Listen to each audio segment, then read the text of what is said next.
Praise God. We are reading Genesis chapter 30, and here it goes. When Rachel saw that she bore Jacob no children, she envied her. She envied her sister, and she said to Jacob, "Give me children, or I shall die." Jacob's anger was kindled against Rachel, and he said, "Am I in the place of God, who has withheld from you the fruit of the womb?"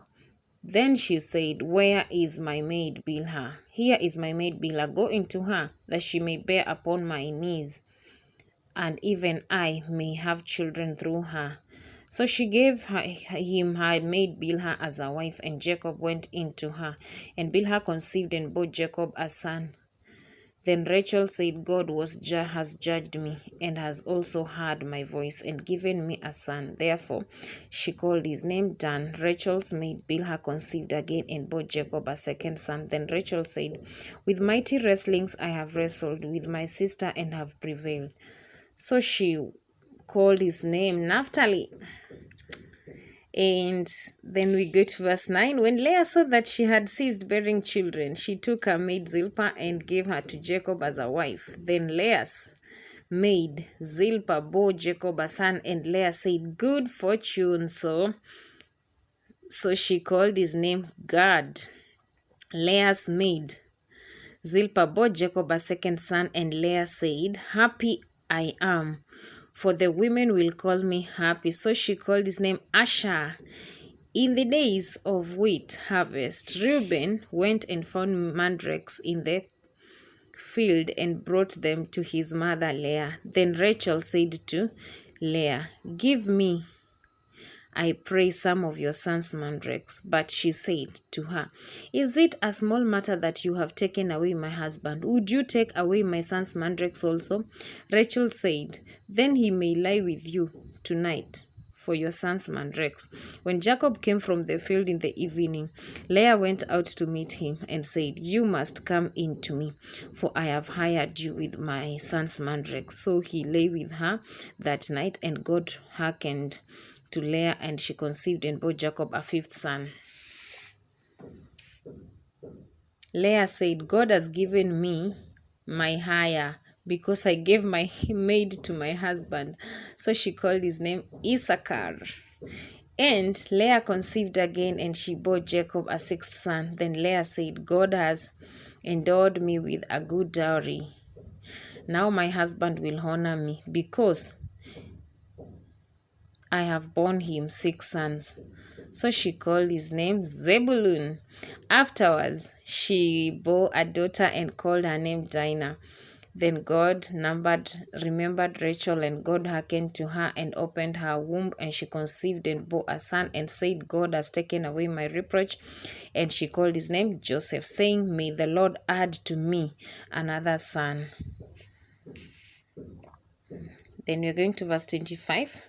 When Rachel had borne Joseph, Jacob said to Laban, "Send me away, that I may go to my own home and country.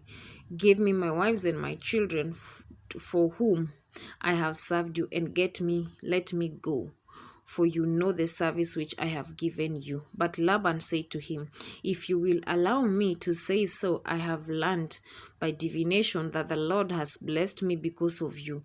Name your wages, and I will give it."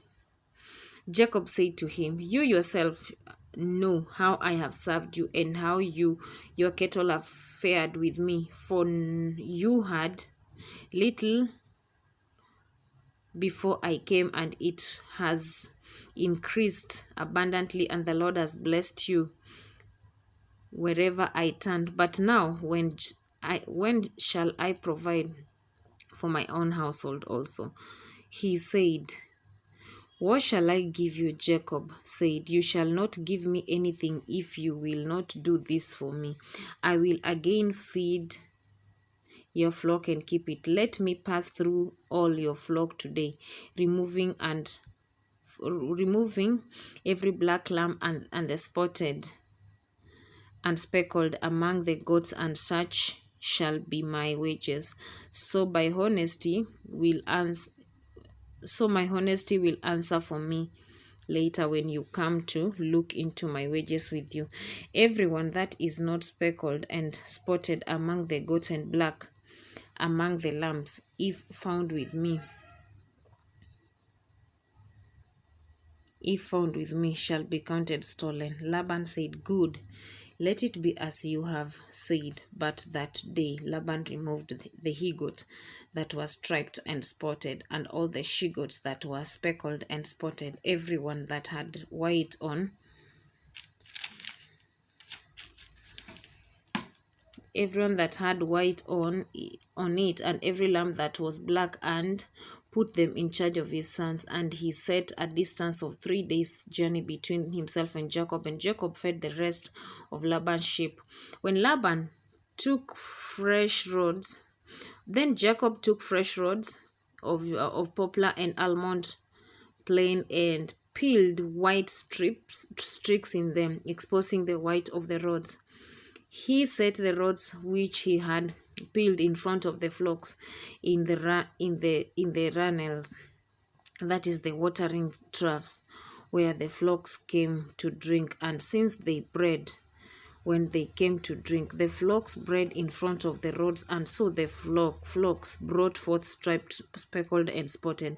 And Jacob separated the lambs and set the faces of the flocks toward the stripes and all the black in the flock of Laban. And he put his own droves apart and did not put them with Laban's flock. Whenever the stronger of the flock were breeding, Jacob laid the rods in the runnels before the eyes of the flock, that they might breed among the rods.